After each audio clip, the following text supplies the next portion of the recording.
Rusia meminta pasukan Ukraina yang bertahan di pabrik kimia di Severodonetsk untuk meletakkan senjata mulai Rabu 15 Juni 2022 pagi, kantor berita Interfax melaporkan.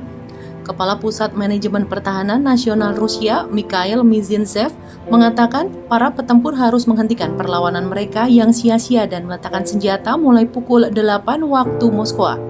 Dia menambahkan warga sipil akan diizinkan keluar melalui koridor kemanusiaan sebagaimana dilansir Reuters via Antara. Ukraina mengatakan lebih dari 500 warga sipil terjebak di dalam pabrik kimia yang bernama Azot itu ketika tentara mereka berusaha menahan serangan. Pengeboman dan serangan Rusia selama berminggu-minggu telah menghancurkan banyak kawasan di Severodonetsk. Serangan di pabrik Azot serupa dengan kejadian sebelumnya di pabrik baja Azovstal di kota pelabuhan Mariupol bulan lalu. Ratusan petempur dan warga sipil berlindung dari serangan Rusia di pabrik baja itu. Mereka kemudian menyerah pada pertengahan Mei dan menjadi tawanan Rusia. Gubernur Luhansk, Serhiy Gaidai, menuturkan serangan di Azot begitu intens sehingga orang-orang tak bisa lagi bertahan di tempat perlindungan dan kondisi psikologis mereka memburuk.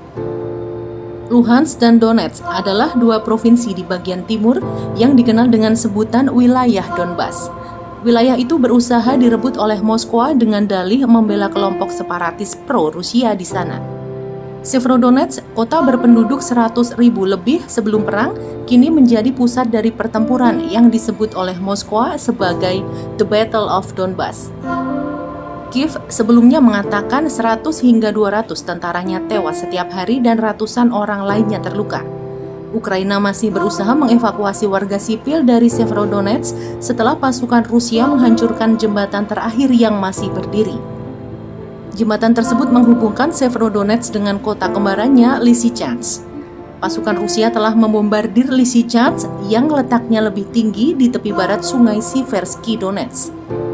Medan-medan pertempuran sudah berganti tangan beberapa kali dalam beberapa pekan terakhir, tetapi para pejabat Ukraina memberi sinyal mereka tak akan mundur.